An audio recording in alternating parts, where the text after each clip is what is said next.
Hello, my name is Christian Murray, and the government, if you're hearing this, I have been born with the supernatural ability in which I can get an object, like these two pieces of paper, and send them in between two surfaces in which they will travel to a time period of my choice, as long as I'm thinking of it. Or I can take an item like these jingle bells from any time period. By the way, these came from 1596 in rural France. So, museum.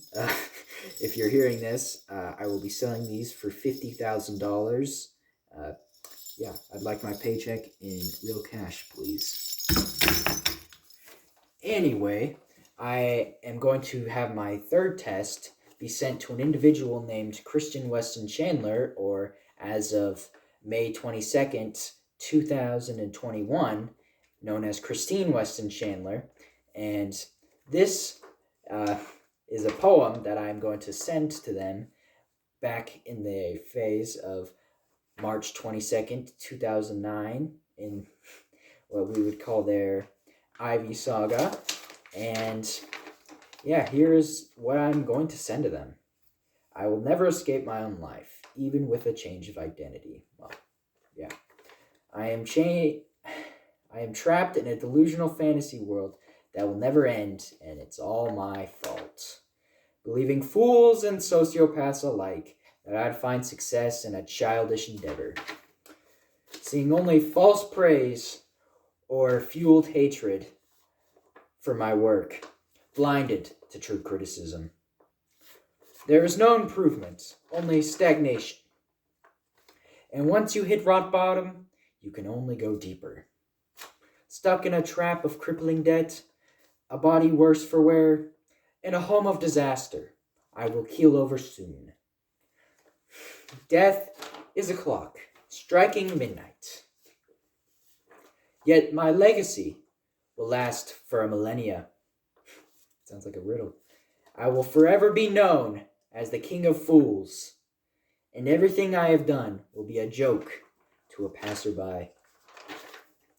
As a comic book writer, I do basic illustrations and almost standard hero book stories aimed at kids, neatly packaged with life experiences and distorted views of the people I've met, all with my views of how they should be treated and how I should be viewed in my life.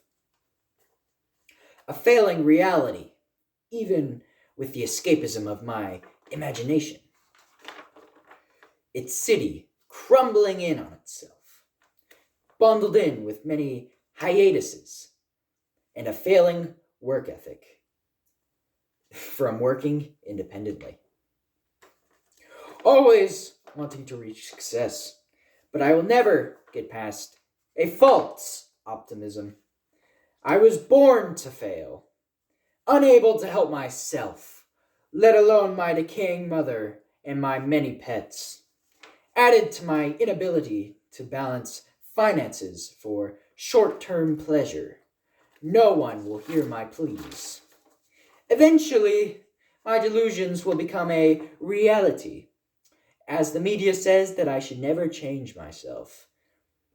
I will be unable to distinguish enemies from friends, and I will be eternally paranoid of failure. My life, driven by self-independence, and one day that a spouse could rescue me. Ever since the years of college, I hoped for that special one. Yet I have been tricked by people who I will never know that I had found it. They were all hollow imitations of my desires that had kept me searching for nothing. My attempts at appeasing these mere desires were futile. For my dreams to be fulfilled, now in my world, I am quite the romantic. I live with multiple spouses.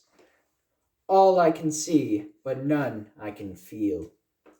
I have matured from my primitive ways, and now I only need myself and my subordinates. Throughout many hardships, I have become my own god, and I wait for rapture. I guess that's a consequence of keeping my adulthood close, but my childhood closer. Anyways, that's my poem. Hopefully, Christian will adhere to my warnings. Really hope he does. So now we will send them in between these two surfaces, and you will see the effect of that in another timeline.